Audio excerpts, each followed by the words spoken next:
ঐ আজি কিহৰ পৰীক্ষা আছে ৰে ভাল? আজি পিছে ইংলিছ পৰীক্ষা আছে। তাকেইতো ভাল, মই অসমীয়া বুলি অসমীয়াকে পঢ়ি আহিলোঁ। পিছে তহঁতে পঢ়ি আহিছনে নাই অ' বাল? বাল পঢ়িছোঁ যা, আমিও পঢ়া নাই। নহ'লে এতিয়া নকলকে মাৰিব লাগিব আৰু। পিছে তহঁতে গান নকল আনিছনে? নাই, মই লিখিয়ে আছিলোঁ ঘৰত, কিন্তু মায়ে দেখা পাই গৰু মাৰ দিছে মোক। তাৰপাছত ছিঙি দিছে গোটেইবোৰ। ঐ ভদা, তই গা কি কৰিছ? আনিছনে নাই? বাল, মই 2-3খনমান লিখি আণ্ডাৰ পেনৰ তলত লৈ আহিছোঁ। ঐ ভদা, মই তোৰ লগতে বহিম দেই, নহ'লে আজি মই চেছ। আৰু এটা কথা কেনেকৈ নকল মাৰিবি ৰে বাল? সেই চুদুৰ ভাইটো আছে নহয়, সেইদিনা তাৰ কথা কৈ দিছিলোঁ ন আমি, আজি আমাক কৈ দিব আৰু। তাকেইতো আমাক চিধাই কিবাকে দম চম দিব পাৰিলেই হ'ল। ৰচোন এতিয়া কিবা বুদ্ধি এটা খটাব লাগিব আৰু। হে প্ৰভু বচাব আৰু কিবাকে, ভজাল আৰু এটা দিম দে। হেল্ল' ফ্ৰেণ্ডছ, ভালে আছানে সকলোৱে? ঐ জিন্তু, কাৰ ফ্ৰেণ্ড বুলি মাতিছ এইবাৰ? হেই ৰয়ে বাল, তই মনে মনে থাক, মই পতাই আছোঁ।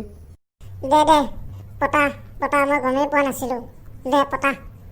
ই আজি গোটেইবোৰকে ফ্ৰেণ্ড বুলি মাতিলে যে, নিশ্চয় কিবা এটা প্লেন বনাই আহিছে। ফ্ৰেণ্ডছ, মই তোমালোকক কথা এটা কওঁ শুনা। অহাকালি মোৰ বাৰ্থডে আছে। তোমালোকক সকলোকে ভাত আৰু মাংস এসাঁজ খোৱাকৈ নিমন্ত্ৰণ দিছোঁ। মা দেউতাই বহুত জোৰ কৰি মাতিছে। কালি 12টা-1টা বজাত পোৱাকৈ আহি ভাত খাবিহি। আৰু 5 কেজি ওজনৰ কেক এটা অৰ্ডাৰ দিছোঁ। আবেলি দেউতা আহি লৈ যাব। গতিকে কাইলৈ সকলোৱে আহিবি, শুনিছানে? যিটো ল'ৰাই 5 টকা দামৰ কেক এটা খাই পোৱা নাই, সেই ল'ৰাটোৱে আজি 5 কেজি ওজনৰ কেক অৰ্ডাৰ দিছে। কেছটো কি? মিঠা মাত দিয়া চালটো কি? তাকো দি আছোঁ ময়ো। আৰু এটা কথা আজি যিহেতু ইংলিছ পৰীক্ষা ন, তহঁতে অলপ সহায় কৰিবি মোক। মই মানে ৰাতি পঢ়াই নহ'ল, জন্মদিনৰ কাম কৰি থাকোঁতে পঢ়িবই টাইম নাপালোঁ। সেইকাৰণে তহঁতে অলপ সহায় কৰিবি মোক, হ'বনে? চুদুৰ ভাই, আমাক কথাও ক, নহ'লে আমি মৰিমেই। তইহে লিখিবি, তোকহে দেখাব সিহঁতে, আমি কি বাল কৰিম। আৰু ইহঁতকো দেখাবি দেই। ইহঁতেও মানে ৰাতি মোৰ লগত ইটো সিটো কাম কৰি সহায় কৰি দিলে, সেইকাৰণে সিহঁতৰো পঢ়া নহ'ল। দেখাবি হা। আৰু বেং, মই তোৰ কাৰণে 2টা স্পেচিয়েল বস্তু আনি থৈছোঁ হা। ৰসগোল্লা আৰু লালমোহন, আধা কেজি ওজনৰ। তইতো খায়ে পোৱা নাই, কালি খাবি দে। আজি অলপ সহায় কৰি দিবি দেই। মোৰ কাৰণে কালি তই স্পেচিয়েল গোল্লা আৰু লালমোহন আনিছ, তাকো আধা কেজি ওজনৰ। বাপ্পাও, খাম দে। ঐ ল'ৰাহঁত, এতিয়া বগৈ যা। ঐ জিন্তু, তই দেখাবি দেই ভাল, নহ'লে মই আজি মৰিলোঁ।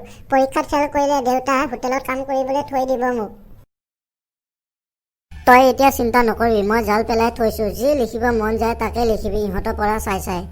ল'ৰাহঁত, তহঁতে গোটেইবোৰে আহিছা? আজি ইংলিছ পৰীক্ষা আছে, গোটেইবোৰে পঢ়ি আহিছানে ভালদৰে? আমাক চিধাই ছাৰক অলপ তেল মাৰোঁ কিজানিবা কামত আহেই।